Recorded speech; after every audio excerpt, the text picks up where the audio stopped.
Hello everyone, welcome back to Chimu's Chemistry, an online platform that will make your chemistry your chemistry. Students, ज्या main topic बद्दल tensed असतात तो म्हणजे electrochemistry. त्याचं reason असं आहे की चॅप्टर खूप लेंदी आहे, खूप सारे सेल्स आहेत याच्यामध्ये, खूप सारे फॉर्म्युलाज आहेत याच्यामध्ये आणि आपल्याला त्याला सॉल्व्ह करायचं आहे using logic as well as by learning formula. So पहिल्यांदा टेक्स्ट बुक ओपन करा, नोटबुक रेडी ठेवा. आपल्याला फॉर्म्युला शीट पण बनवायची आणि सोबत सोबत टेक्स्ट बुक पण तुमचं रीडिंग करायचं आहे. Without wasting time electrochemistry chapter मध्ये इलेक्ट्रोलाइट्स अँड नॉन इलेक्ट्रोलाइट्स तुम्हाला हा पॉइंट दिसेल इंट्रोडक्शन नंतर. पण आपल्याला परत त्याला रिवाइज करायचं नाहीये, कारण आयोनिक इक्विलिब्रियम मध्ये what are electrolytes and non electrolytes मी तुम्हाला सांगितलेलं आहे. What are electrolytes? Species that give rise to ions. What are non-electrolytes that do not undergo ionization? Non-electrolytes चे 3 example urea, glucose, sucrose solution chapter मध्ये झालेले आहेत. आणि इलेक्ट्रोलाइट्स म्हणजे जे कॅटायन आणि एनायन मध्ये ब्रेक होतात. Na+Cl- that is NaCl, K+Cl- KCl and so on. त्याच्यावरती बेस्ड PYQ होता 2023 मध्ये. Which of the following solution in pure water does not exhibit electrical conductivity? पाण्यात टाकल्यानंतर सुद्धा तो इलेक्ट्रिसिटी कंडक्ट करत नाही, तो कोण आहे? तर एक्झाम्पल्स ऑप्शन्स काय दिलेत बघा. Acetic acid CH3COOH weak acid आहे, पण तो वीक इलेक्ट्रोलाइट तर आहे ना. Next sodium chloride strong electrolyte. Cane sugar nothing but sucrose काय येतो? Non electrolyte. And non electrolyte आयनाइजच होत नाही, तो आयन्स मध्ये ब्रेक होत नाही, तर तो इलेक्ट्रिसिटी कंडक्ट करणार नाही. अमोनियम हायड्रॉक्साइड वीक बेस, पण वीक इलेक्ट्रोलाइट तर आहे ना. So acetic acid, sodium chloride, ammonium hydroxide cation अनायन मध्ये ब्रेक होतात. So they are electrolytes. They conduct electricity Wien in pure water किंवा वेन इन ऍक्वियस मीडियम. आणि नेक्स्ट राहिला शुगर केन किंवा सुक्रोज की जो आयनाइज होत नाही. So it do not conduct electricity. Question number 2. Which from the following compound solutions in water of equal concentration has electrical conductivity nearly same as that of distilled water? Distilled water is nothing but pure water. And लक्षात ठेवा pure water very very very very very weak ionise होतोय. म्हणजेच pure water मध्ये cation and अनायनचं प्रमाण खूप खूप खूप कमी आहे. तर distilled water nearly non electrolyte सारखं बिहेव करतो. नियरली तो कसा सारखं बिहेव करणार आहे? नॉन इलेक्ट्रोलाइट सारखं. म्हणजेच काय? Do not conduct electricity. Do not conduct electricity. मग शॉर्ट मध्ये आपल्याला विचारलं डिस्टिल वॉटर जसा आहे तसं या 4 ऑप्शन्स मध्ये अजून कोण आहे? तर ऑप्शन नंबर A युरिया, कारण युरिया आयोनाइज होत नाही, तर तो पण इलेक्ट्रिसिटी कंडक्ट करणार नाही. Sodium chloride, sodium hydroxide, acetic acid हेच तर 3 ऑप्शन होते that ionise in water and that is why they conduct electricity. Next formula based आपल्याला कोणते फॉर्म्युला माहित पाहिजेत बघा. अगदी इंट्रोडक्शन पासून फर्स्ट सेकंड पॉइंट पर्यंत. ओहम्स लॉ माहित पाहिजे आपल्याला. ओहम्स लॉ काय आहे? V is equals to I into R. V is equals to IR. त्यातून आपल्याला रेझिस्टन्सचा काय फॉर्म्युला भेटला रे? Resistance is equals to V upon I. त्याचं युनिट काय असणार आहे? रेझिस्टन्सचं युनिट काय असणार आहे? ओहम. युनिट काय असणार आहे? Ohm. Yes or no? Next what is conductance? Conductance is reciprocal of resistance. What is conductance? Reciprocal of resistance. So एकदा रेझिस्टन्स माहित झाला तर कंडक्टन्स माहित होणं काही अवघड नाहीये. Conductance is denoted by symbol G. G is equals to 1 upon R. मग त्याचं युनिट काय होणार आहे? Ohm inverse. Ohm inverse. What is resistivity? By experiment it was found out that resistance is directly proportional to length and inversely proportional to area of cross section. जेव्हा आपल्याला proportionality sign नको आहे आपण तिथे is equals to ची sign आणून एक constant आणला, तो कॉन्स्टंटच काय होता, रेझिस्टिव्हिटी. सो रेझिस्टिव्हिटीचा सिम्बॉल काय आहे, रो. रेझिस्टिव्हिटीचा सिम्बॉल काय, रो. रोचा फॉर्म्युला काय झाला, resistance into area of cross section divided by length. मग याचं युनिट काय झालं, रेझिस्टिव्हिटीचं युनिट काय झालं, रेझिस्टन्स जो की काय असणार आहे, ओहम. एरिया कशामध्ये असणार आहे, मीटर स्क्वेअर. आणि खाली लेंथ कशामध्ये असेल, मीटर मध्ये. एका मीटरला 1 मीटर कट झालं, सो युनिट आलं ओहम मीटर. रेझिस्टिव्हिटीचं युनिट काय, ओहम मीटर. जर तुम्ही स्मॉलर युनिट्स मध्ये डील करत असाल तर ओहम सेंटीमीटर पण चालू शकतं. What is conductivity, conductivity is reciprocal of resistivity. Reciprocal of resistivity. आताच आपण रेझिस्टिव्हिटीचा फॉर्म्युला लिहिलेला आहे RA/L. सो कंडक्टिव्हिटी, आधी सिम्बॉल लक्षात घ्या. कंडक्टिव्हिटीचा सिम्बॉल स्मॉल के, याला कप्पा असं सुद्धा म्हणतात. Resistivity rho, conductance G, resistance R. So conductivity is reciprocal of resistivity 1/ρ, किंवा मी लिहू शकते L/R/A. L/R into A. ठीक आहे. युनिट काय असणार आहे याचं, reciprocal of unit of resistivity. तिकडे ओहम आहे, इकडे ओहम इनवर्स. तिकडे मीटर आहे, इकडे मीटर इनवर्स. तो ओहम मीटर आहे तर हा ओहम इनवर्स मीटर इनवर्स असणार आहे. या कप्पा फॉर्म्युला मध्येच मी असंही लिहू शकते का बघा, K इज इक्वल्स टू इथे 1/R. 1/R is nothing but G. So मी लिहू शकते G into L divided by A. हे सगळे फॉर्म्युले आपल्याला माहिती पाहिजे, कारण कुठूनही कसाही न्यूमेरिकल येतो. 10th स्टँडर्डचा ओहम्स लॉ आठवायचा, V is equals to IR. तिथून रेझिस्टन्सचा फॉर्म्युला येतो V/I. हे एकदा समजलं की रेझिस्टन्स आणि कंडक्टन्स एकमेकाला इनवर्स आहेत. So conductance is 1/रेझिस्टन्स.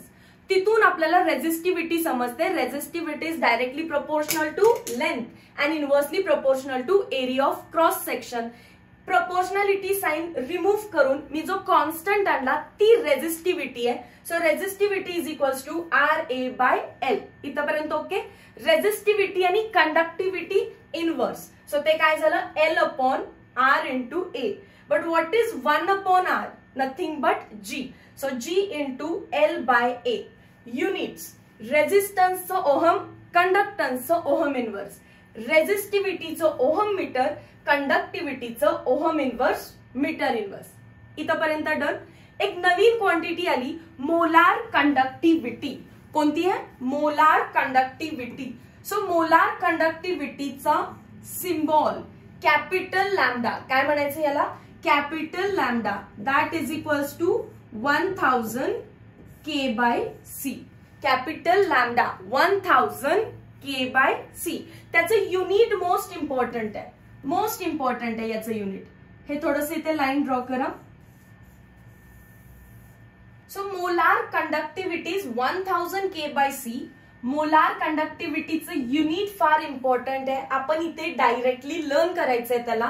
काय आहे, ohm inverse centimetre square mole inverse.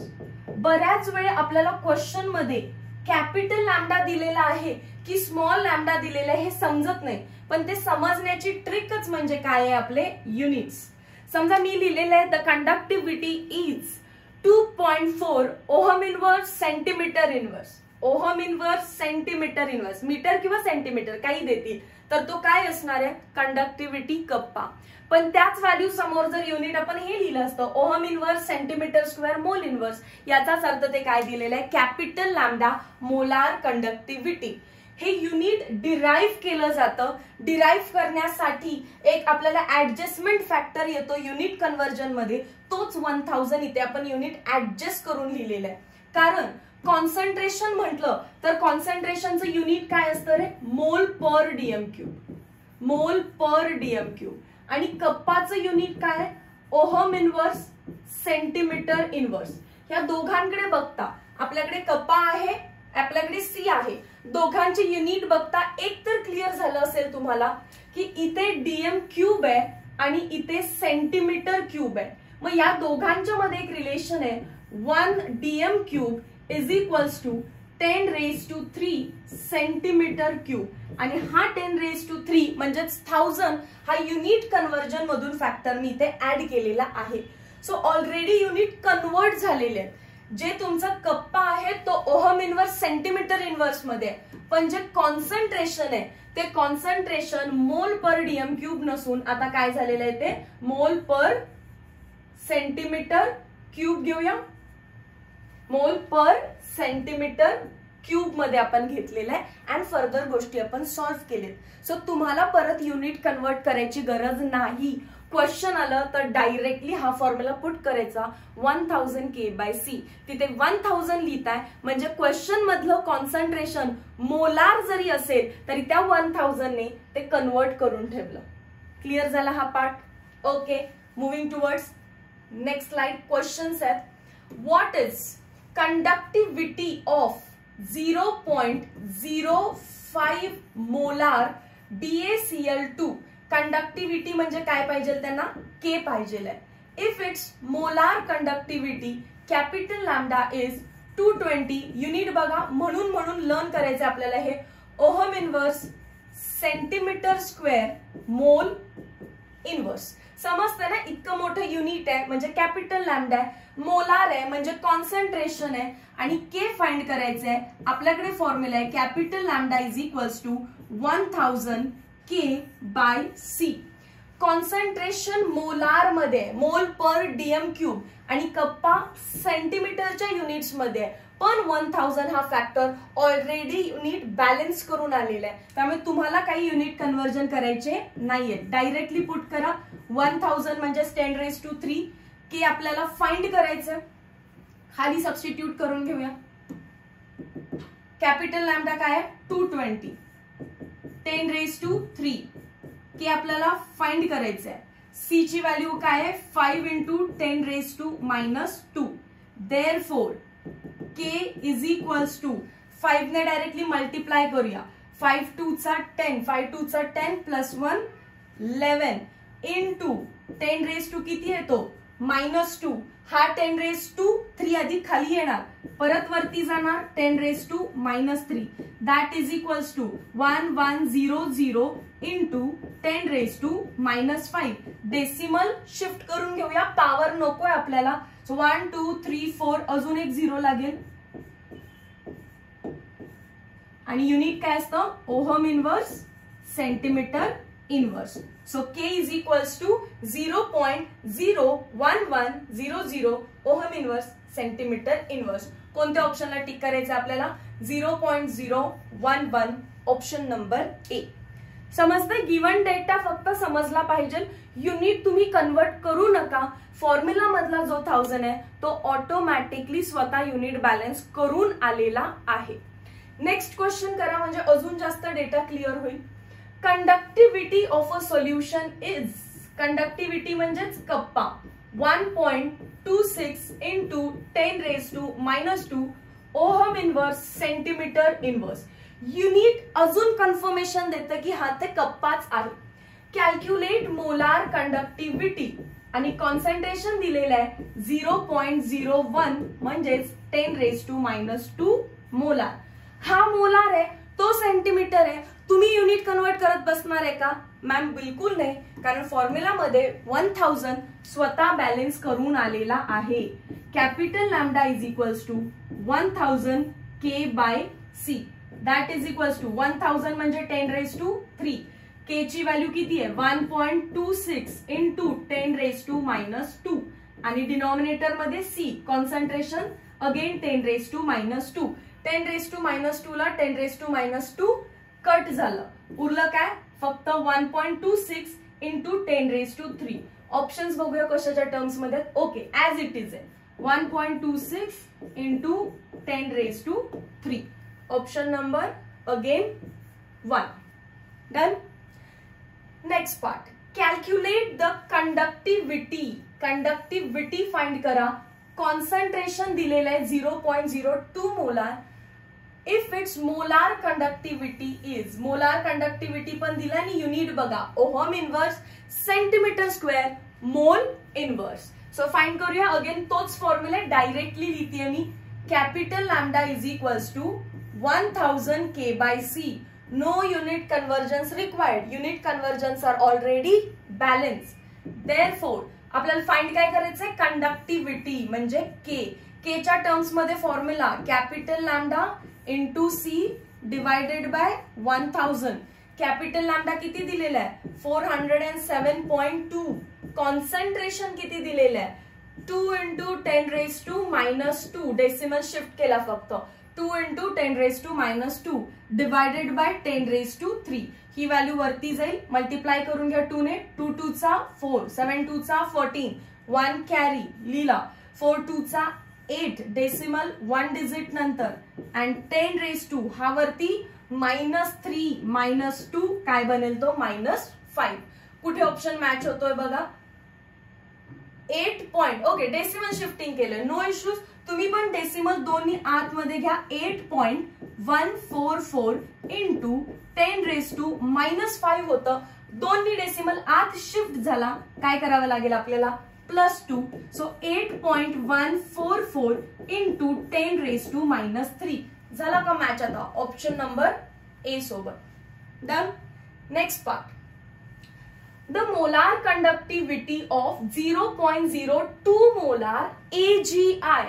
So concentration again काय दिलेलं आहे 0.02 molar म्हणजेच 2 × 10⁻² molar of AgI at 298 Kelvin is 142.3 ohm inverse centimeter square mole inverse.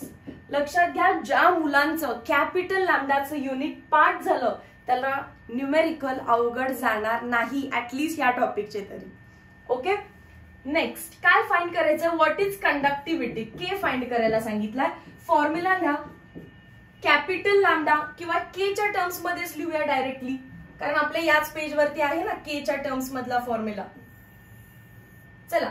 So therefore K is equals to capital lambda किती आहे 142.3 into C ची value 2 × 10⁻² divided by 1000 is nothing but 10⁻3.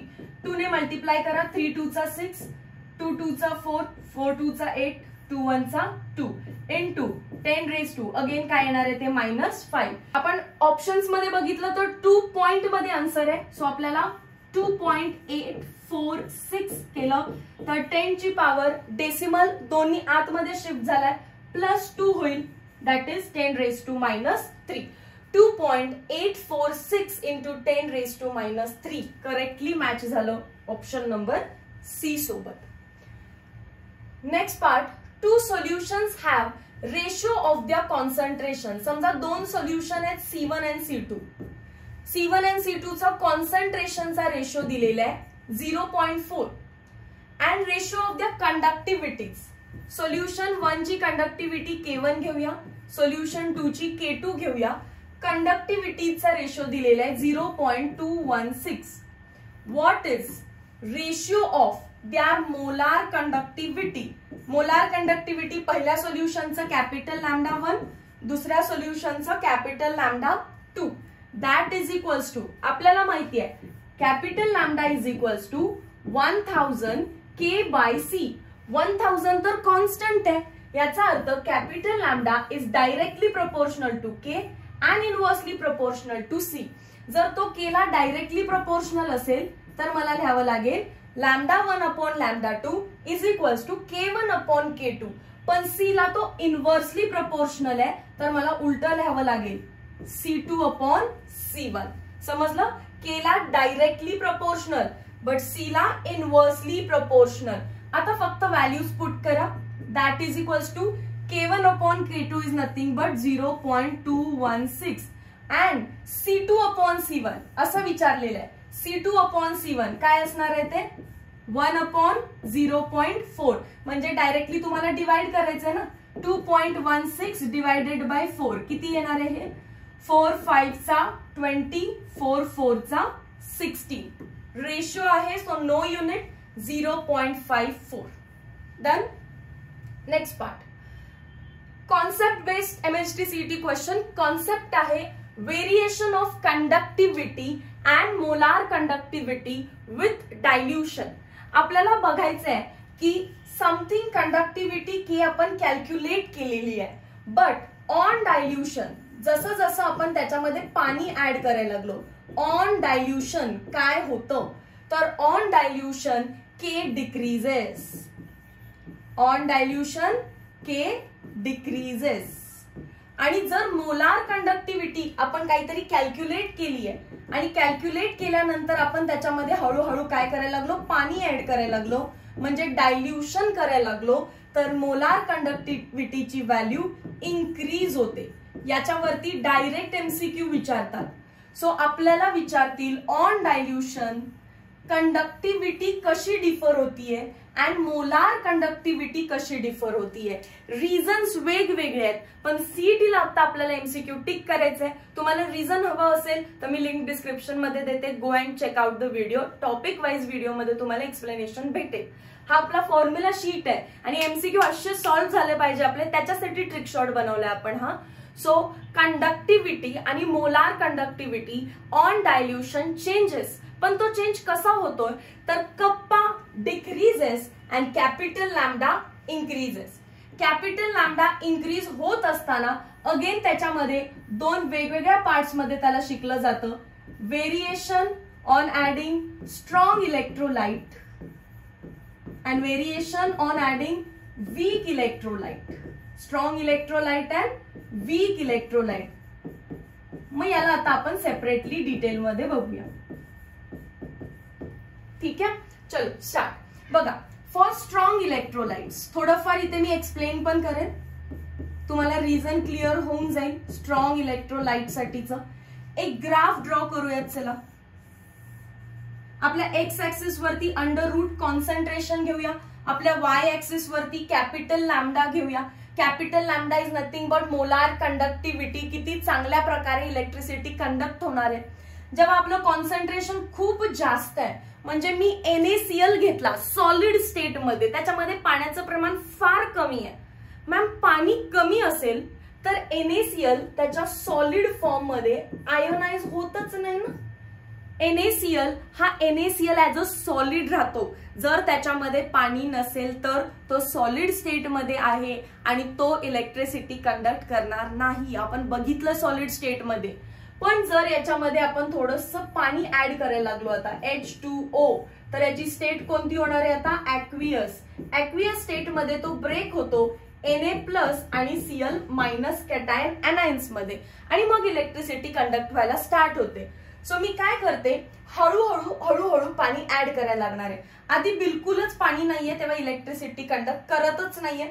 So मी थोडंसं पाणी add केलं, electricity conduct करायला लागला. अजून जास्त पाणी ऍड केलं, जितकं जास्त मी पाणी ऍड करतेय आयोनायझेशन वाढतंय आणि आयोनायझेशन वाढत वाढत त्याची कंडक्टिव्हिटी पण वाढतीये. हे डॉट्स जर तुम्ही जॉईन केले तर तुम्हाला एक ग्राफ भेटून जाईल. जसं जसं जसं आपण पाणी वाढवलं म्हणजे काय केलं, डायल्युशन केलं. डायल्युशन करताय म्हणजेच काय करताय, कॉन्सन्ट्रेशन कमी करताय. बरोबर आहे ना. हळूहळू पाणी वाढवताय म्हणजे कॉन्सन्ट्रेशन कमी, कॉन्सन्ट्रेशन कमी, कॉन्सन्ट्रेशन कमी, कॉन्सन्ट्रेशन कमी, असं करत करत कंडक्टिव्हिटी हळूहळू काय झाली, आपलं वाढत गेली. पण एका पर्टिक्युलर कॉन्सन्ट्रेशन पर्यंतच मी कॉन्सन्ट्रेशन कमी करू शकते. समजा ते आहे 0.001 मोलार, इतक्यापर्यंतच मी त्याचं कॉन्सन्ट्रेशन कमी करू शकते.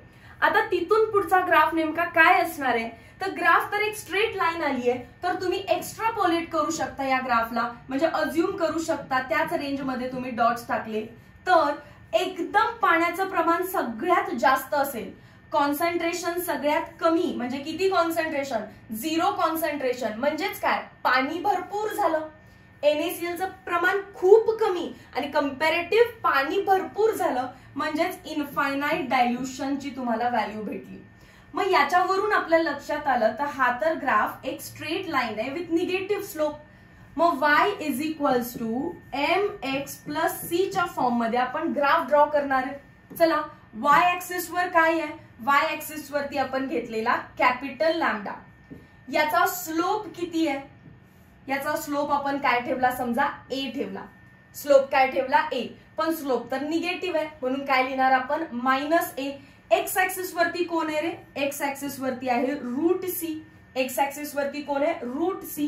प्लस इंटरसेप्ट काय आहे, लाईन कट कुठे केली, lambda at zero concentration, also called as lambda at infinite dilution. Imagine करा एक बीकर, एका बीकर मध्ये आपण NaCl सॉलिड फॉर्म मध्ये घेतलाय, तो इलेक्ट्रिसिटी 0 कंडक्ट करणार. पण हळूहळू हळूहळू तुम्ही त्याच्यामध्ये पाणी ऍड केलं, पाणी ऍड करेल तसं आयोनायझेशन वाढलं, आयोनायझेशन वाढलं तसं इलेक्ट्रिकल कंडक्टिव्हिटी वाढत गेली. पण एका पर्टिक्युलर कॉन्सन्ट्रेशन पर्यंतच. मी असं करू शकत नाही ना, पूर्ण बीकर पाण्यानेच भरला आणि NaCl काहीच नाही. सो तिथपर्यंत पोहोचणं ही आयडल कंडिशन आहे. तर आयडल कंडिशन मी काय केली, एक्स्ट्रापोलेट करून ग्राफ ड्रॉ केला सच दॅट हा जो पॉइंट आहे ब्ल्यू कलरचा lambda not tells us the molar conductivity at infinite dilution. खूप जास्त पाणी ऍड केलं असताना काय कंडक्टिव्हिटी आहे. सो तिथून आपल्याला भेटला एक इक्वेशन. काय इक्वेशन भेटलं आपल्याला चेक करा. लॅम्डा इज इक्वल्स टू, याला थोडं फॅन्सी वे मध्ये लिहूया, capital lambda is equals to, पहिला लॅम्डा नॉट लिहिते, minus a into root C. So या फॉर्म्युलाला यूज करून तुम्ही फाइंड आउट करू शकता मोलार कंडक्टिव्हिटी.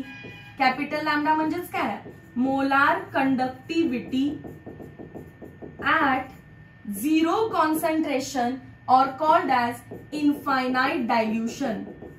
स्ट्रॉंग इलेक्ट्रोलाइट असेल तर ग्राफिकल मेथडने आपण लॅम्डा नॉटची व्हॅल्यू फाइंड करू शकतो. पण जर तो वीक इलेक्ट्रोलाइट असता तर त्याचा ग्राफ काहीतरी असा आला असता. हा ग्राफ एक कर्व आहे आणि कर्वला आपण एक्स्ट्रापोलेट करू शकत नाही. प्रत्येक स्टुडंट कुठेतरी वेगळीकडेच ग्राफ नेऊ शकतो, त्यामुळे कर्वला आपण एक्स्ट्रापोलेट करू शकत नाही. तर आपल्याला एक वेगळी मेथड लागली, ती मेथड म्हणजेच कोण आहे, कोल्हारुश लॉ. वीक इलेक्ट्रोलाइटचा आपण स्टडी करत होतो. वीक इलेक्ट्रोलाइट साठी आपण काहीतरी कॅपिटल लॅम्डाची व्हॅल्यू फाइंड केली आणि आपण त्याचं नंतर डायल्युशन करायला लागलो, पाणी वाढवायला लागलो. तर पक्का आपला मोलार कंडक्टिव्हिटी वाढणारच आहे. पण इथे एकदम कसा वाढतोय, स्ट्रेट लाईन मध्ये. वीक इलेक्ट्रोलाइट्स मध्ये कसा वाढतोय, तो कर्व स्लोली वाढतोय. तर तो नेमका किती वाढतोय याच्यासाठी आपल्याकडे एक लॉ आला.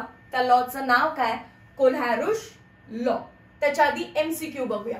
What happens when solution of electrolyte is diluted. Dilution झाल्यावरती काय होतं, capital lambda increases and small K decreases. बघा बरं करेक्ट आहे का, capital lambda increases, small K decreases. So option number C.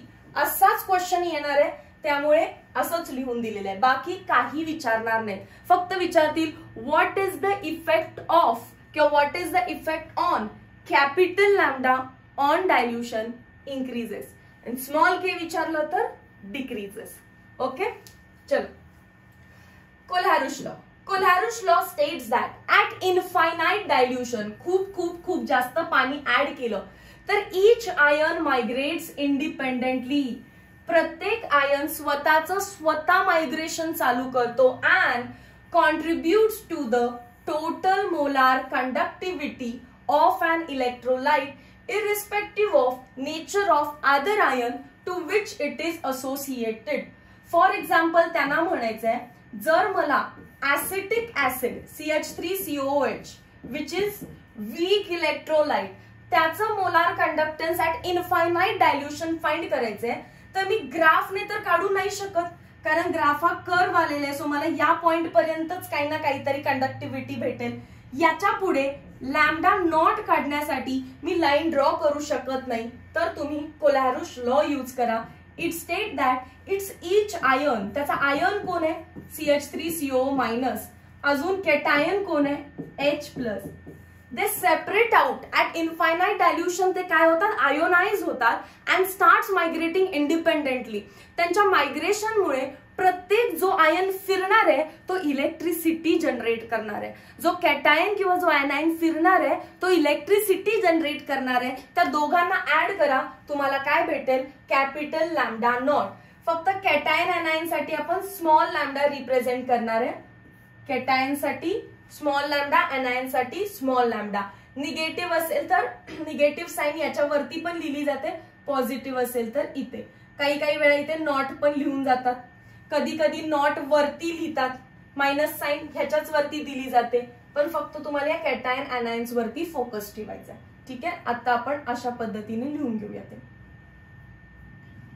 Small lambda not, small lambda not. ठीक आहे, समजा मला जर एखादा स्ट्रॉंग इलेक्ट्रोलाइट दिला आणि सांगितलं find out it's molar conductivity at infinite dilution, तर मी ग्राफने तर काढूच शकते, पण या लॉनी पण काढू शकते. सो असं काही नाहीये Kohlrausch law is only for weak electrolytes. नाही, Kohlrausch law is for both.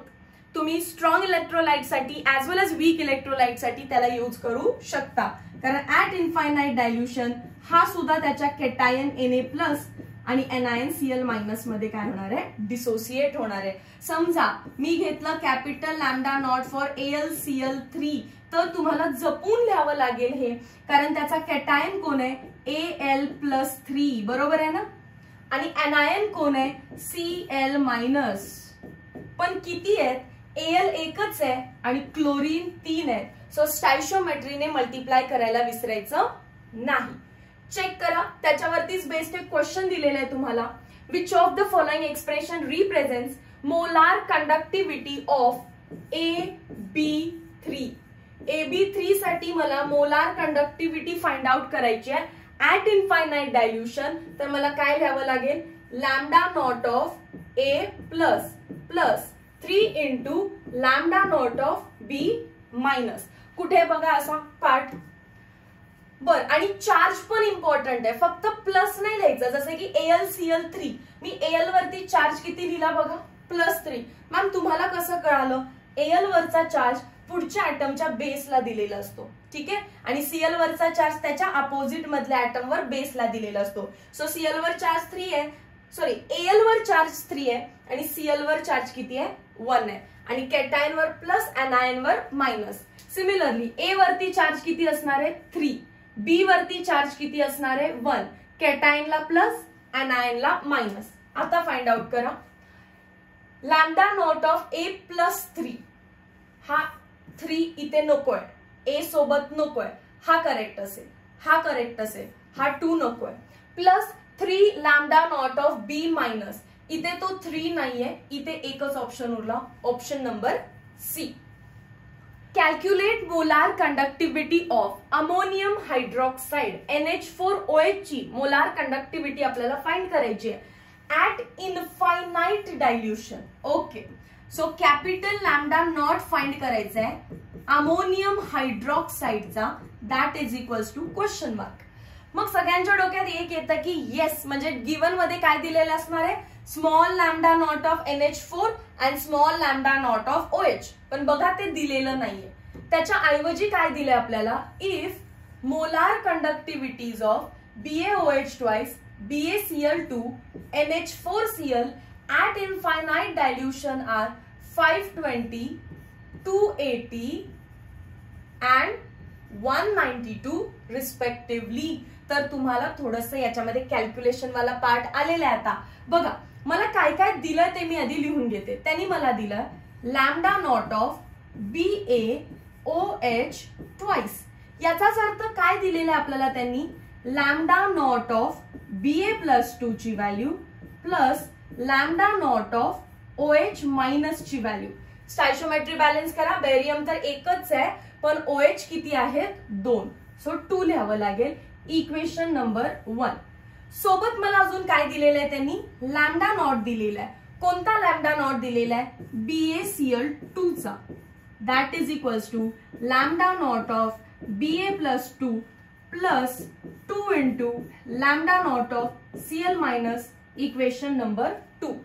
Third, lambda naught of ammonium chloride NH4Cl that is equals to lambda naught of NH4 plus आणि क्लोरीन एकच आहे so lambda not of Cl minus. Equation number 3. तुम्हाला जो part हवाय तो add करून टाका, जो नकोय तो सबस्ट्रॅक्ट करून टाका. आपल्याला हवाय NH4 आणि हवाय OH. NH4 प्लस साठी मला इक्वेशन नंबर 3 लागेल आणि मला एकच OH हवाय, पण इक्वेशन 1 मध्ये मला काय दिसतोय, 2 OH दिसतोय. मी जर पहिल्या इक्वेशनला थर्ड इक्वेशन मध्ये ऍड करेन तर मला NH4 प्लस तर भेटेल, पण अजून सोबत काय भेटेल, 2 OH. मला 2 OH हवेत का, नाही, मला काय हवंय, फक्त 1 OH हवंय. किती हवाय, 1.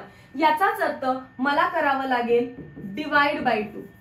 इक्वेशन 1 ला डिवाइड बाय 2, जेणेकरून मला 2 नाही एकच OH भेटेल. पण लक्षात ठेवा, हे करत असताना जर तुम्ही चेंज केला तर मी इथेच केलं तर चालेल का, डिवाइडेड बाय 2, डिवाइडेड बाय 2, याला पण डिवाइडेड बाय 2, तर 2 ला 2 कट होऊन जाईल, 2 ला 2 कट होऊन जाईल आणि इक्वेशन 3 मधला अमोनियम प्लस इक्वेशन 1 मधल्या OH सोबत मला अमोनियम हायड्रॉक्साइड देईल.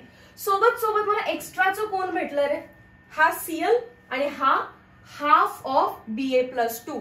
हा हाफ Ba+2 मला नकोय, मला इथे परत Ba+2 दिसतो, तर मी काय करणार आहे, या इक्वेशनला पण डिवाइडेड बाय 2 करणार आणि डिवाइड बाय 2 करून मायनस करून टाकणार यात. का बघा, मी 1 ला आणि 3 ला ऍड करणार आहे, म्हणजेच असं करू शकते का, equation number 1 plus equation number पहिला 3 लिहूया ना, इक्वेशन नंबर 3 लिहिलं आणि त्याच्यामध्ये इक्वेशन नंबर 1 ला ऍज इट इज ऍड केलं तर 2 OH येतात. मग ऍज इट इज नाही ऍड करायचं, डिवाइड बाय 2 करून ऍड करायचं. पण डिवाइड बाय 2 करून ऍड केलं तर Ba+2 चे पण मला किती मोल्स भेटणार आहेत, हाफ. ते मला मायनस करायचे आहेत. मग मी ते मायनस कुठून करणार आहे, इक्वेशन 2 यातून जर मी मायनस केली असती फक्त, तर तो लॅम्डा नॉट ऑफ Ba+2 असता, म्हणून मी त्याला पण काय करून घेतलं, डिवाइड बाय 2.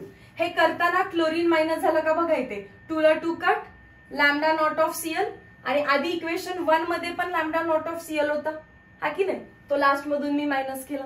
सो सगळे तुम्हाला आता इक्वेशन्स बॅलन्स करून आलेत. इक्वेशन नंबर 3 जो आहे तो म्हणजे त्याची व्हॅल्यू किती दिलेली आपल्याला, 129. इक्वेशन नंबर 1 जो आहे तो आहे 520, त्याला डिवाइडेड बाय काय करावं लागेल, 2. आणि इक्वेशन नंबर 2 ला मायनस नाही करायचं, त्याला पण डिवाइडेड बाय 2 करून मायनस करायचं, कारण मला Ba+2/2 ला मायनस करायचंय, तर इथे ते बॅलन्स करून घ्यावं लागेल. आणि Cl पण मला एकच नकोय, तर इथे डिवाइडेड बाय 2 केल्याचा पण फायदाच आहे. देअरफॉर काय आन्सर येणार आहे आपलं, 129 प्लस 2 2 चा 4, 2 6 चा 12, 0, 2 1 चा 2, 2 4 चा 8 and 0. ऍड करा या दोन व्हॅल्यूज ना, 9 6 7 8, 2 + 1 3 minus 140 that is equals to 9. हे काय येणार आहे, 4 and 3 minus 1 2, 249. Again option number A ला टिक करा. समजलाय हा पार्ट, थोडंसं स्वतः ट्राय करा म्हणजे समजेल मला काय म्हणायचं होतं ते. Next question, calculate molar conductivity of ammonium hydroxide.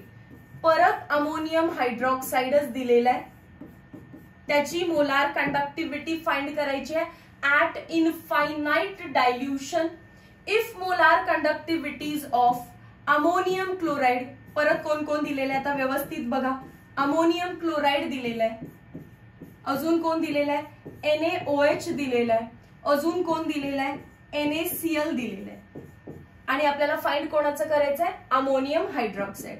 या टाइपच्या क्वेश्चन मध्ये काहीच प्रॉब्लेम नाहीये का, कारण स्टायशोमेट्रीच नाहीये. काय मी डायरेक्टली लिहू शकते अमोनियमचा plus molar conductivity of Cl minus molar conductivity of Na plus plus molar conductivity of OH minus molar conductivity of Na plus plus molar conductivity of Cl minus.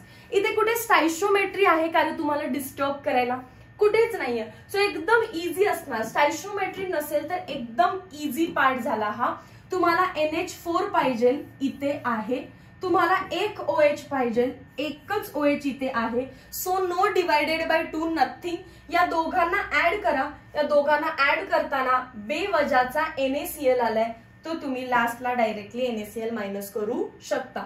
So 1 आणि 2 ला ऍड करायचंय, म्हणजेच 150 ला 248 मध्ये add करा. पहिला काय येईल आन्सर आहे 398 आणि इक्वेशन नंबर 3 ला त्यातून मायनस करा. इक्वेशन 3 ची व्हॅल्यू काय 126. किती येणार आहे 2 7 2 272. Option number A. क्लिअर आहे. सो कधी जर स्टॅइशियोमेट्री आली असेल तर मग तुम्हाला थोडासा विचार करून सॉल्व्ह करायला लागेल. आणि जे टेक्स्टबुक लेवलचे क्वेश्चन आहेत there is no stoichiometry, so तुम्ही डायरेक्टली पण करू शकता. Next again formula based chemistry CET question मध्ये next formula relation between molar conductivity and degree of dissociation. Degree of dissociation म्हणजेच काय असतो रे अल्फा. अल्फाचा फॉर्म्युला डायरेक्टली लिहिते lambda C upon lambda O. What is lambda C? Lambda C is molar conductivity at any concentration. What is lambda O? Molar conductivity at infinite dilution. So कुठल्याही कॉन्सन्ट्रेशनला असाल तर C, but जर infinite डायल्युशनला असाल तर 0. इथे question आहे लगेच, calculate degree of dissociation of 0.01 molar acetic acid at 25 degree Celsius if molar conductivity at concentration is 15 and at 0 म्हणजेच infinite dilution is 300. So values put करूया. लॅम्डा सी ची value, C म्हणजे any concentration. Concentration किती दिले ते 0.01. कधी कधी ते डायरेक्टली असं लॅम्डा सी लिहून देणार नाही, फक्त म्हणतील the degree find degree of dissociation if molar conductivity of acetic acid at 0.01 molar is 15. म्हणजेच कुठल्याही दुसऱ्या कॉन्सन्ट्रेशनला आलं तर काय असणार आहे ते लॅम्डा सी. अल्फा फाइंड करायचा आहे. लॅम्डा सी किती आहे 15, लॅम्डा ओ किती आहे 300. म्हणजेच असं लिहिलं तरी चालेल ना. 3 × 10⁻², वरती जाऊन -2. सो 5 × 10⁻². कुठल्या ऑप्शनला टिक करणार 0.05. Option number D. Next again formula based question. Next formula sheet वाढवत चला. Cell constant represented as B. Cell constant is equals to length upon area of cross section. So length meter आणि area of cross section meter square. So unit काय झालं meter inverse. ठीक आहे, समजलं ना. What is cell constant? Cell constant is denoted by B and it is length upon area of cross section meter upon meter square. Unit झालेला आहे meter inverse. What is relation between B and K? B म्हणजे cell constant, तो लक्षात ठेवायचं बेकार.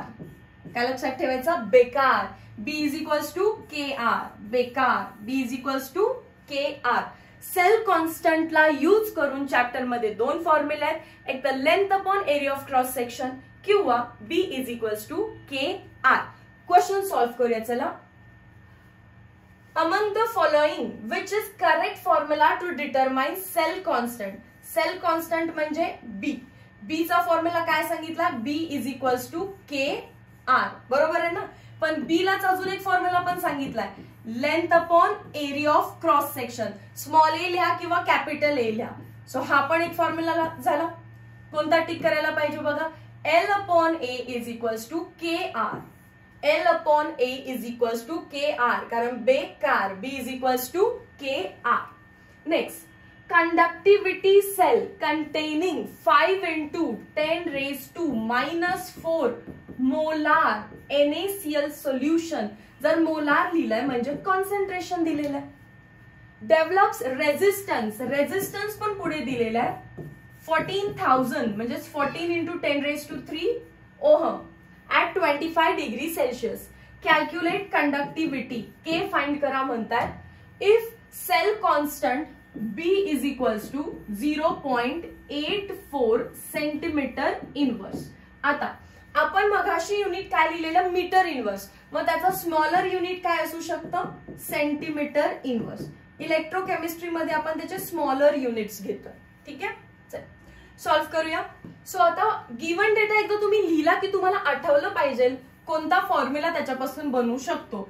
C आहे, R आहे, के आहे, बी आहे. B is equals to K R बनवू शकतो का याच्यातून? B is equals to K R. Find करायचंय K. So B by R. B ची व्हॅल्यू किती दिलेली आहे? 0.84. Can I write 84 into 10⁻²? रेझिस्टन्सला कसं लिहिणार आहे आपण? 14 into 10⁻3. हे कितीचा? 14 6चा into 10⁻⁵.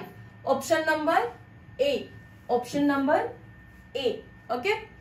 Next part. The conductivity cell containing 0.001 molar AgNO3 solution develops resistance of 6530 ohm at 25 degrees Celsius. Calculate electrical conductivity of solution at same temperature if cell constant is 0.635. क्वेश्चनचं meaning कळू दे किंवा न कळू दे, given तर पक्का कळतं units वरून. बघा मी question नाही जरी वाचला तरी मोलार लिहिलंय म्हणजे कॉन्सन्ट्रेशन आहे 0.001 म्हणजे 10⁻³ मोलार. ओहम लिहिलंय म्हणजे रेझिस्टन्स आहे 6530 ohm. Next calculate electrical conductivity म्हणजे कप्पा फाइंड आउट करा. सेल कॉन्स्टंट दिलेला आहे बी काय 0.653 सेंटीमीटर इनवर्स. गिवन डेटा लिहिला तर त्यातून कुठला फॉर्म्युला तयार होतो? B K R. B is equals to K R. सांगा आता फाइंड करायचंय K. Again B upon R. B ची व्हॅल्यू आहे, शिफ्ट करून लिहूया 6530 into 10⁻⁻4 डिवायडेड बाय रेझिस्टन्स काय आहे 6530. समजलं असेल डेसिमल शिफ्ट करून का लिहिला 4 ने? कारण कट व्हावं. 10⁻⁴ आन्सर आहे फक्त. Option number D 1.0 into 10⁻⁴. Next part concept based आहे आता. इलेक्ट्रोकेमिकल सेल या चॅप्टरचा basic part electrochemical cell. So electrochemical cell दोन टाइपचे आहेत. एक आहे इलेक्ट्रोलायटिक सेल, दुसरा आहे गॅल्व्हॅनिक सेल. इलेक्ट्रोलायटिक सेल मध्ये तुम्हाला माहिती पाहिजे की electrolytic cell electrical energy convert करतो. कुठे? केमिकल एनर्जी मध्ये. इलेक्ट्रिकल एनर्जी कन्वर्ट करतो केमिकल एनर्जी मध्ये. इलेक्ट्रोलायटिक नावातच आहे इलेक्ट्रिकल टू केमिकल. पण गॅल्व्हॅनिक सेल म्हटलं तर रिॲक्शन रिव्हर्स. म्हणजेच काय? केमिकल एनर्जी कन्वर्ट होते इलेक्ट्रिकल एनर्जी मध्ये आणि आपल्याला बल्ब ग्लो होताना दिसतो. डन. नेक्स्ट जर इलेक्ट्रिकल एनर्जी केमिकल एनर्जी मध्ये कन्वर्ट होतीये याचा अर्थ घेतलेली जी रिॲक्शन आहे आपण बीकर मध्ये जे काही सबस्टन्स ऍड केलेत त्यांच्यामध्ये होणारी रिॲक्शन नॉन स्पॉन्टॅनियस आहे, स्वतःहून होत नाहीये, म्हणून तुम्हाला इलेक्ट्रिकल एनर्जी द्यावी लागली. घेतलेली रिॲक्शन नॉन स्पॉन्टॅनियस आहे, स्वतःहून होत नाही, बाहेरून इलेक्ट्रिसिटी दिली आणि ही केमिकल रिॲक्शन आपण घडवून आणली. पण इकडे काय होणार आहे? सेकंड, घेतलेली जी रिॲक्शन आहे ती स्पॉन्टॅनियस आहे, स्वतःहूनच काम करायला लागते आणि स्वतःहून काम करत करत आपली केमिकल एनर्जी इलेक्ट्रिकल एनर्जी मध्ये कन्वर्ट करते. थर्ड पार्ट, जो इलेक्ट्रोलायटिक सेल आहे त्याचा एनोड जनरली पॉझिटिव्ह असतो आणि जो कॅथोड आहे तो निगेटिव्ह असतो. त्या केसमध्ये रिव्हर्स करायचं आपल्याला. गॅल्व्हॅनिक सेल म्हटलं तर एनोड जो आहे तो निगेटिव्ह असणार आहे आणि कॅथोड जो आहे तो पॉझिटिव्ह असणार आहे. ठीक आहे, हा पार्ट क्लिअर झाला. चला या केसमध्ये फोर्थ पॉइंट, एक्झाम्पल टेक्स्टबुक मध्ये कोणते कोणते आहेत तर इलेक्ट्रोलायसिस करायचंय आपल्याला, म्हणजे इलेक्ट्रिसिटी देऊन ब्रेकडाऊन करायचंय. कोणाचं? मोल्टन NaClचं किंवा ॲक्वियस NaClचं, आणि याला आपल्याला डिटेलमध्ये पाहायचंय. मग याच्यामध्ये न्यूमेरिकल्स पण असतात, न्यूमेरिकल्स पण आहेत. हा जो पार्ट आहे याच्यामध्ये भरपूर सारे सेल्स बघायचे आहेत आपल्याला, जसे की निकॅड सेल किंवा आपलं hydrogen oxygen fuel cell and so on and so on. ठीक आहे, डॅनियल सेल, याच्यामध्ये आपल्याला पुढे जाऊन नस्ट इक्वेशन बघायची आहे. सो मी जे येलो कलरनी लिहिले त्याच्यावर एमसीक्यू येणार आहे आणि व्हाईट कलरनी जे लिहिलेलं आहे ते आपल्याला पुढे जाऊन डिटेलमध्ये अजून शिकायचं आहे. याला पहिला नोट करता सेम असा चार्ट नोट करून घ्या. क्वेश्चन सॉल्व्ह करूया. Which of the following is not true for electrolytic sale?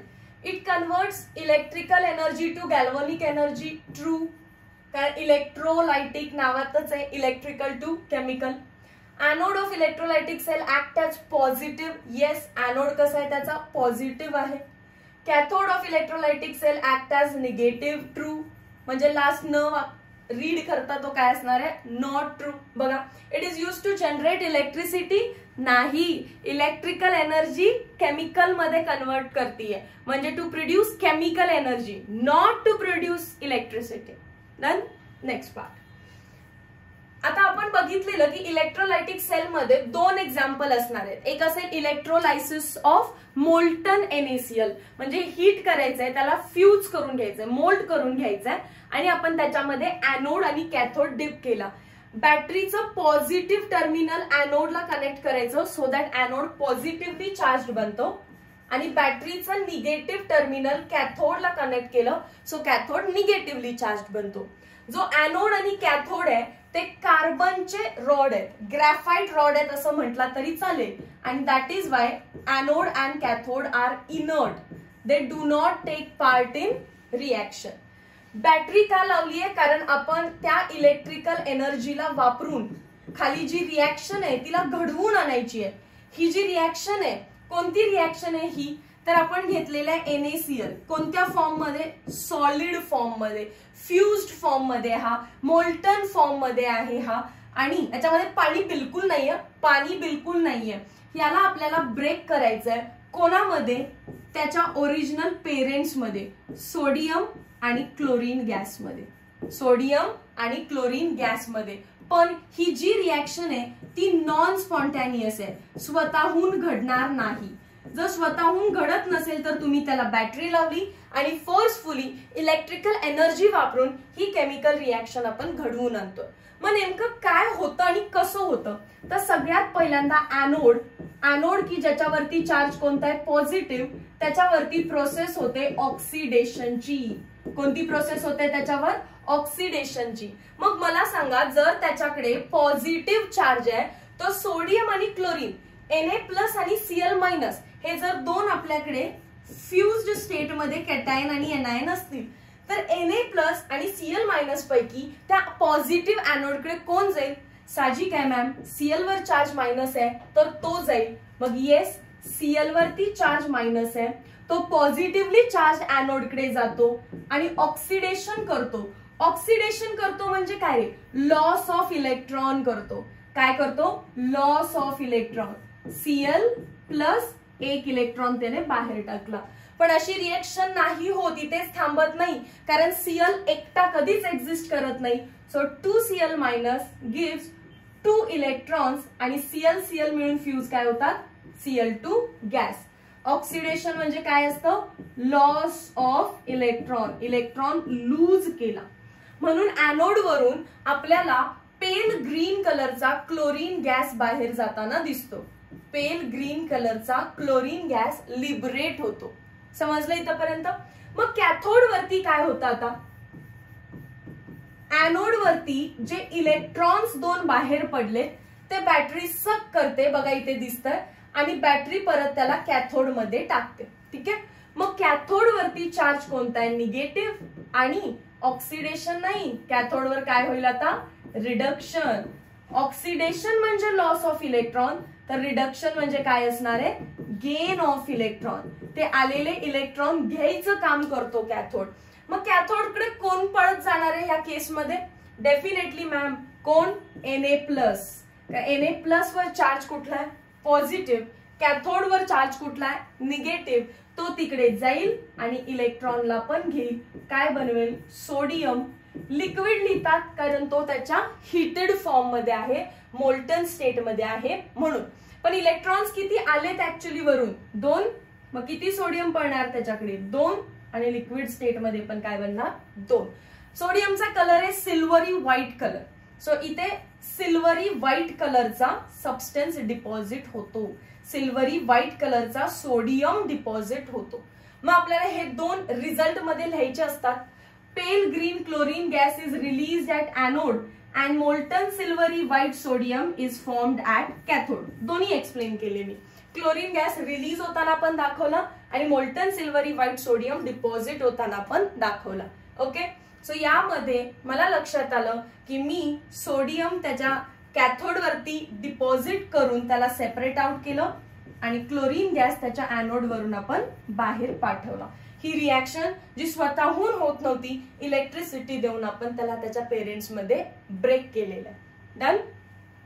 Next, electrolysis of aqueous NaCl. Aqueous आलं म्हणजे आपल्या बीकर मध्ये सेम डायग्राम असणार, एनोड कॅथोड सर्व, पण बीकर मध्ये आधीच्या डायग्राम मध्ये फक्त Na+Cl- दिसत होतं, पण आता काय दिसणार आहे, पाणी पण दिसणार आहे. मगाशी जी डायग्राम आपण ड्रॉ केली फॉर मोल्टन त्याच्यामध्ये बिलकुल पाणी नाहीये, त्यामुळे एनोडवर एकच रिॲक्शन झाली आणि कॅथोडवर पण एकच रिॲक्शन झाली. पण आता एनोडवर 2 आणि कॅथोडवर 2 रिॲक्शन्स होणार आहेत. एनोडवर 2 आणि कॅथोडवर 2 रिॲक्शन्स होणार आहेत. ठीक आहे. जनरली आपण एनोड पहिला लिहितो, पण आज आपण कॅथोड पहिला लिहिणार आहे. कॅथोड म्हटलं तर तुम्हाला काय आठवतं, कॅथोडवर चार्ज निगेटिव्ह, कॅथोडवरची process gain of electron, gain of electron. So तेच इलेक्ट्रोड आहेत समजा आपले ग्रॅफाइटचे जे की इनर्ट आहेत. आपण बॅटरी पण लावलेली आहे, पॉझिटिव्ह निगेटिव्ह टर्मिनल. एनोड वरती पॉझिटिव्ह चार्ज आहे, कॅथोड वरती निगेटिव्ह चार्ज आहे. मी फक्त कॅथोडची रिॲक्शन पहिला लिहिणार आहे. याच्यावर निगेटिव्ह चार्ज आहे, तर कोण कोण अप्रोच करेल, Na+ पण जाईल आणि वॉटर पण जाईल. वॉटर मध्ये H+ आहे ना, मग H+ ला पण वाटतं की मी जाऊन इलेक्ट्रॉन घ्यावे. सो वॉटर पण अप्रोच करतो आणि Na+ पण अप्रोच करतोय, तर 2 रिॲक्शन लिहायला पाहिजे. Na+ ची तर रिॲक्शन आपल्याला माहिती आहे. Na+ काय करेल, एक इलेक्ट्रॉन घेईल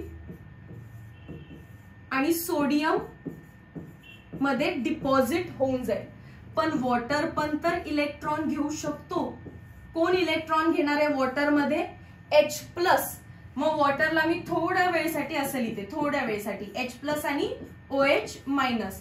एका वॉटरने एक इलेक्ट्रॉन घेतला तर काय भेटेल रे, या H+ ने एक इलेक्ट्रॉन घेतला काय भेटेल, H. पण असा H कधी एक्झिस्ट करतो का, नाही. मग वॉटर किती घ्यायला पाहिजे, 2. तो किती इलेक्ट्रॉन घेणार, 2. आणि काय बाहेर पडेल, hydrogen gas and 2 OH-. Similarly कधी एक नाही तर 2 सोडियम येऊन असं डिपॉझिट करतात. बघितलं आपण आत्ताच कॅथोडच्या रिॲक्शन मध्ये. सो ही कॅथोडची रिॲक्शन सेमच आहे जी आपण मोल्टन स्टेटच्या इलेक्ट्रोलायसिस मध्ये लिहिली आहे. फक्त इथे एक ऍडिशन झाली की पाणी पण कॅथोडकडे अप्रोच करतं, 2 इलेक्ट्रॉन घेतं, हायड्रोजन गॅस आणि OH- बाहेर पडतात. या 2 रिॲक्शन पॉसिबिलिटी आहे, या 2 रिॲक्शन होण्याची पॉसिबिलिटी आहे. तर याचं काही ना काहीतरी रिडक्शन पोटेन्शियल असेल ना. ही रिॲक्शन काय आहे, कॅथोड आहे म्हणजे रिडक्शन आहे. सो याचं काही ना काहीतरी रिडक्शन पोटेन्शियल आहे, याचं काही ना काहीतरी रिडक्शन पोटेन्शियल आहे. ज्याचं रिडक्शन पोटेन्शियल जास्त ती रिॲक्शन होणार आहे. अँड एक्सपेरिमेंटली आपल्याला समजलं की कोणतं रिडक्शन पोटेन्शियल जास्त असणार आहे, याच्यामध्ये कोण जिंकलं असणार आहे, पाणी. कोण जिंकलं असणार आहे, पाणी. म्हणजे ही जी रिॲक्शन आहे ती होणार नाही.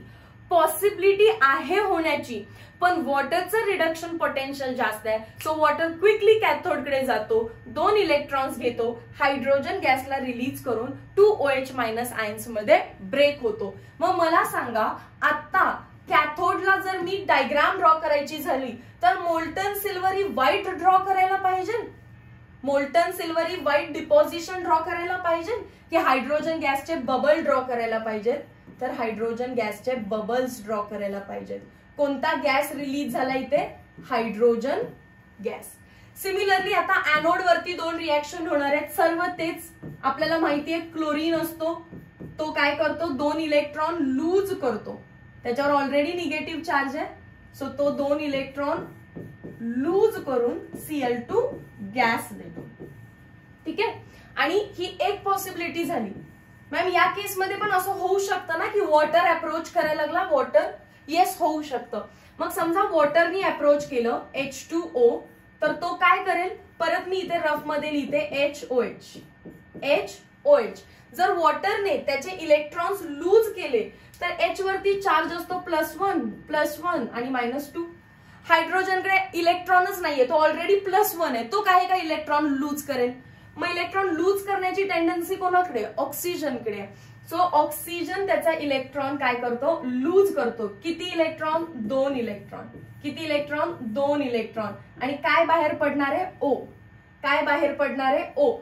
पण असा O एक्झिस्ट करतो का कधी, नाही मॅम. काय असतो, O2. O2 बनण्यासाठी मला 2 वॉटर मॉलिक्यूल आणायला पाहिजेत. एक ऑक्सिजन 2 इलेक्ट्रॉन बाहेर टाकतोय, तर आता 2 ऑक्सिजन 4 इलेक्ट्रॉन्सला बाहेर टाकतील, बरोबर आहे का. आणि किती हायड्रोजन रे आता, हे 2 आणि हे 2, 4 H+ आयन सुद्धा सोबत बनायला लागतात. आता ही काय बोर्ड एक्झाम नाहीये की तुम्हाला reaction as it is part ठेवायची आहे ना. तुम्हाला फक्त माहिती पाहिजे की कुठला गॅस कुठून रिलीज झालेला आहे. इथे 2 वॉटर मॉलिक्युल्स काय करतात, 4 इलेक्ट्रॉन बाहेर टाकतात, 2 ऑक्सिजन आणि 4 H+ ला राईज करतात. There are 2 possibilities that can occur at anode. पण कोण जिंकतं, खरं तर त्याच्या रिडक्शन पोटेन्शियल वाईज वॉटरच जिंकायला पाहिजे. But it is observed that reaction number 1 occurs. ऑब्झर्वेशनचा पार्ट आहे हा. पॉसिबिलिटीज 2 आहेत, पण एनोडवर ऑब्झर्व काय झालेलं आहे, क्लोरीन गॅस रिलीज होताना. सो इकडे तर सेमच आहे. एनोड वरून दोन्ही सेलमध्ये मोल्टन असू दे नाहीतर ऍक्वियस असू दे, एनोड मधून पेल ग्रीन कलरचा क्लोरीन गॅसच रिलीज झालाय. पण मोल्टन मध्ये सिल्वरी व्हाईट कलरचा हा पोर्शन बघा, सिल्वरी व्हाईट कलरचा Na डिपॉझिट होतोय. इथे तो डिपॉझिट न होता हायड्रोजन गॅस बबल आउट होतोय, लिबरेट होतोय. मग उरलं काय काय बीकर मध्ये की जे अजून रिॲक्टच झालेलं नाहीये. ही रिॲक्शन तर होतच नाहीये, त्यामुळे याला विसरा. खालची रिॲक्शन बघा, खालच्या रिॲक्शन मध्ये कोण उरलं, OH- मॅम आहे तसा उरलाय. अजून कोण उरलाय, अजून तो सोडियम पण उरलाय ना, कारण यांची काही रिॲक्शन झाली आहे का, काहीच नाही. हा तर नाही सोडा, हा उरलाय असं म्हणूया. मॅम हा Na+ ची रिॲक्शनच झाली नाही, तो ऍज इट इज उरलाय. आणि खालची रिॲक्शन मधून OH, Na+ OH- काय भेटेल, NaOH. सो ही रिॲक्शन होऊन आपल्याला काय भेटतं, NaOH सोल्युशन भेटतं. आपल्याला विचारू शकतात, when electrolysis of aqueous NaCl takes place, the solution in the beaker is acidic, basic, neutral. तर NaOH काय आहे, बेसिक आहे, तर तुम्हाला बेसिक ऑप्शनला टिक करायचं. डन. चलो, क्वांटिटेटिव्ह एस्पेक्ट ऑफ इलेक्ट्रोलायसिस. आत्ताच आपण बघितलं की जेव्हा आपण मोल्टन NaClचं इलेक्ट्रोलायसिस केलं तेव्हा कॅथोड वरती मेटलचं डिपॉझिशन होतं. मग कोणाचाही जर आपण मोल्टन इलेक्ट्रोलायसिस केलं तर त्याच्यामध्ये मेटल डिपॉझिट हा होणारच आहे. NaClच्या ऐवजी कोणी घेतलं तरी तिथे मेटल डिपॉझिट होणारच आहे. करेक्ट आहे ना. पण तो किती सिल्वरी व्हाईट मेटल डिपॉझिट झाला हे विचारलं तर आपल्याला डब्ल्यूच्या फॉर्म्युलाने त्याला फाइंड आउट करायचं आहे. फॉर्म्युला शीट मध्ये ऍड करा. W = I × T upon 96500 into mole ratio. Mole ratio कसं फाइंड आउट करायचं ते मी एक्झाम्पल घेऊन सांगेन. Into molecular weight. बघा परत समजतंय का, ऍक्वियस मध्ये कुठलाही मेटल डिपॉझिट झालेला नाहीये. पण जेव्हा मोल्टन इलेक्ट्रोलाइज केलं, एनोड वरून क्लोरीन गॅस गेला, पण कॅथोड वर सिल्वरी व्हाईट कलरचा मेटल डिपॉझिट झाला. मग NaCl नाही तर मी KCl ची रिॲक्शन, AlCl3 ची रिॲक्शन, अशी कोणाची रिॲक्शन करू शकते. तेव्हा कॅथोड वरती जो मेटल डिपॉझिट झालाय तो किती झालाय हे आपण फाइंड आउट करू शकतो using the formula W = I × T upon 96500 into mole ratio into molecular weight. Molecular weight शक्यतो गिवन मध्ये दिलं जातं. जर अगदीच सिंपल कोणता तरी एलिमेंट असेल तर ते आपल्याला माहित पाहिजे, जसे की सोडियम 23. मोल रेशियो आपल्याला फाइंड करायचं असेल तर आपल्याला दिलेल्या जो काही सॉल्ट आहे त्याची आपल्याला रिॲक्शन लिहिता आली पाहिजे. जसं की NaCl म्हटले तर आपण काय रिॲक्शन लिहिणार आहे रे? NaCl मध्ये Na कोणत्या फॉर्म मध्ये असतो? प्लस. तो कसा डिपॉझिट होतो? Na प्लस टेक्स 1 इलेक्ट्रॉन, कारण त्याच्यावर चार्ज कोणता आहे? पॉझिटिव्ह. तर तो एक इलेक्ट्रॉन घेईल आणि सोडियम म्हणून डिपॉझिट होईल. बरोबर. समजा कॉपर सल्फेट दिलं, क्वेश्चन मध्ये NaCl आहे तर मी असं लिहिलं. समजा कॉपर सल्फेट आहे CuSO4. मेटल कोण आहे? कॉपर आहे. चार्ज किती आहे? +2. किती इलेक्ट्रॉन्स घेईल? 2 इलेक्ट्रॉन्स. काय बनवेल? कॉपर. समजा AlCl3 दिलं. AlCl3 तुम्हाला टेन्शन नाही घ्यायचं. मेटल कोण आहे? ऍल्युमिनियम. चार्ज किती आहे त्याच्यावरती? +3. किती इलेक्ट्रॉन्स घेईल मग? 3. काय बनवेल? Al. तुम्हाला क्वेश्चन मध्ये कुठलाही सॉल्ट दिला असू दे, त्यातला मेटलवरचा चार्ज फाइंड करायचा, तितकेच इलेक्ट्रॉन्स ऍड करायचे आणि डिपॉझिशन दाखवायचं आहे. मग मोल रेशिओ कसा फाइंड करतो आपण? Ratio is number of moles of product form upon number of moles of electron. So मी एकदाच लिहितेय फक्त इथे, mole ratio is equals to number of moles of product upon number of moles of electrons. ठीक आहे. मग directly answer सांगा. याच्यासाठी मोल रेशिओ काय येणार आहे? फर्स्ट रिएक्शन साठी 1, सेकंड रिएक्शन साठी 1 डिवायडेड बाय 2, थर्ड रिएक्शन साठी 1 डिवायडेड बाय 3. समजलं मोल रेशिओ कसं फाइंड करायचा? ओके. I into T. दुसरा अजून एक फॉर्म्युला लिहून घ्या. Charge is nothing but Q is equals to I into T. So मी इथे Q पण लिहू शकते. Q काय असतो? चार्ज असतो. Q काय असतो? चार्ज असतो. त्याचं युनिट काय असतं रे? चार्जचं युनिट काय असतं? कूलम. चार्जचं युनिट काय असतं? Coulomb. 96500 is nothing but 1 Faraday. Third पण लिहून घ्या. 96500 is equals to 1 Faraday. T काय आहे? टाइम. पण टाइम कशामध्ये घ्यायचं? ऑलवेज सेकंड्स मध्ये. And W is weight deposited. Done.